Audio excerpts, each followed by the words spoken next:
Everyone, this is DJ Vlogs, Filipino actor based here in Kingdom of Saudi Arabia, and welcome back to my channel. Agad-agad ka muna natin reaction video. Ang barda ko Felicia, tinan mo naman dear, tawang-tawa ako dito for today's video. Tawang-tawa ako dito for today's video. Dear, tingnan mo naman dear, edited yan, ha? Edited yan for today's video. Yung kasama sila ni Kylie na nag-date. Nakakaloka naman kayo. Diyos ko, dahil tawang-tawa ko ang talino ng mga content creators. Sa totoo lang, nakakatawa talaga siya. Tinawanan ka na. Akala mo naman talaga totoo. Sa totoo lang. Akala mo talaga, ang galing naman gumawa nito. Ang galing action, mga ganito. Hindi ako marunong mag-edit mga ganito. Hindi talaga. So, without further ado, let's start this reaction video. Barda. Diba? Parang totoo siya, Ming. Yeah. Okay.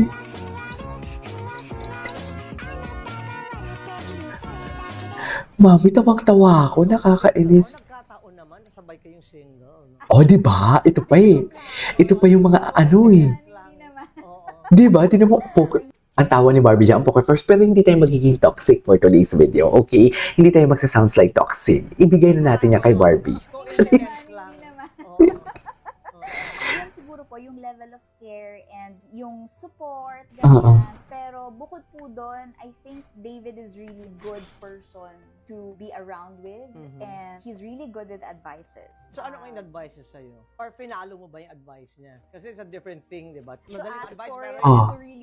Kasi di ba doon pa lang sa kanyang, naloloka talaga ako, doon pa lang sa kanyang statement na si Barbie, si David, ibang-iba, doon pa lang sa statement na yon. I mean, si David, sa lahat ng mga fans niya, special daw. Kumbaga, bias si David. Bias niya si David sa lahat ng mga naging friends niya. Iba na yung atake doon eh. Kaso nga lang doon pa lang talaga siya nag-hold na friends sila. At baka friends lang din naman talaga sila. Kasi kahit nagpaparamdam, di ba? Hindi mo naman sabihin na, dear, kahit sabihin kong hindi nagpaparamdam, pero yung action ni David nagpaparamdam, di ba? Doon pa lang sa mga jogging-jogging, sa mga parinig niya sa mga Instagram and everything, paramdam na ang tawag doon eh. So baka naman kasi nagpaparamdam si David. Tapos, pero ang tingin pa din sa kanya ni Barbie is friends because there is kumbaga kahit nakabubo na siya, pero siguro dahil me time niya pa lang, or parang nag-heal pa siya, or maybe in denial lang siya, or maybe ayaw niya na magsalita, kasi talino din talaga ni Barbie magsalita. Pero ang importante kasi talaga, the way they treated, the treatment of Barbie and David towards each other is kakaiba. Yun yung nakikita ko. Pero ang sabi ko nga, huwag tayo maging toxic. Let it be. Kung ano yung gusto nilang sabihin dyan, go. Atake. Charis. Oh. Like, may advice ba si David sa'yo? Like, healing a broken heart? Healing a broken heart. Siguro, Meron ba? Payaman ka muna. Payaman ka muna. Hindi niya sinagot yung tanong, no? Hindi niya sinagot ang tanong, no? Kasi for sure, kasi maa-analyze natin yan na parang, oh my God, nag-a-advise si David ng about love life kay Barbie. So, meaning to say, parang, syempre, di ba, kung nag-a-advise ka, parang, meron talaga yung tipong, masasabi mo na parang inaalalayan ka sa journey mo, sa healing. And dear, malaki ang possibility, di ba? Kung kayo din, mag-share kayo ng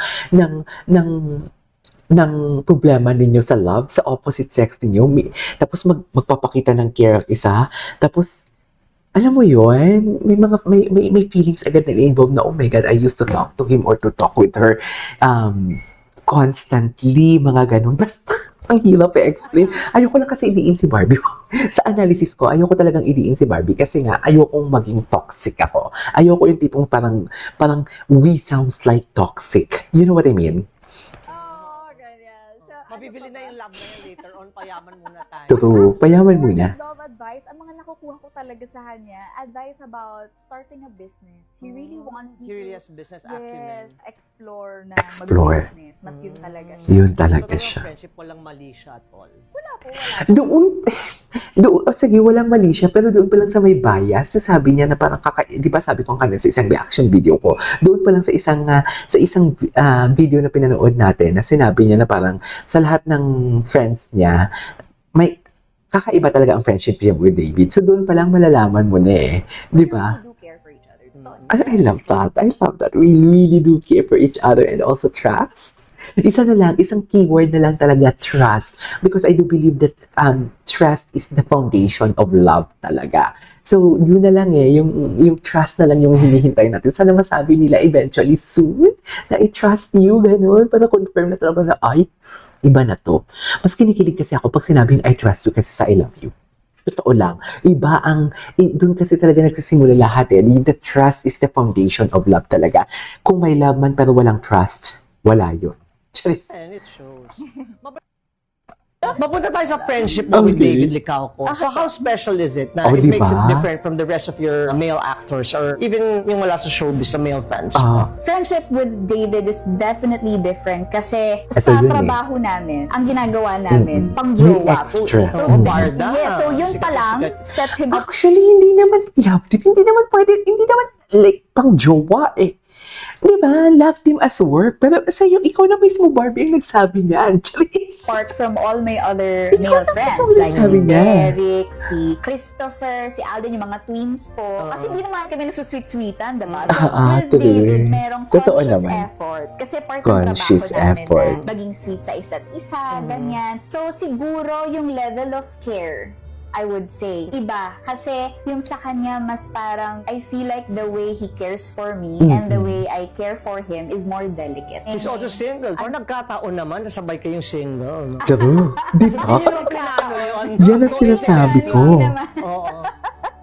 Yan ang siguro po sinasabi yung level ko. of care and yung support, ganyan. Pero bukod po doon, I think David is really good person to be around with and he's really good with advices. So ano kayong advice niya sa'yo? Or finalo mo ba yung advice niya? Kasi it's a different thing, di ba? To Madaling ask advice for niya it yun. and to really do it. Magagawa ko ba yun? Susunod ko ba? Yan ang Like, sinasabi may advice ko. mo si David sa'yo, like, healing a broken heart, moving on. Ano ba? Siguro Oh my God, kilig ako dito. Payaman ka muna. Sa business na. Payaman ka muna for today's video. Oo, ganyan. So, Mabibili na yung Atake. love na yan later on, payaman muna tayo. True. actually, more than love advice, ang mga nakukuha ko talaga sa kanya, advice about starting a business. He really wants me Serious business acumen.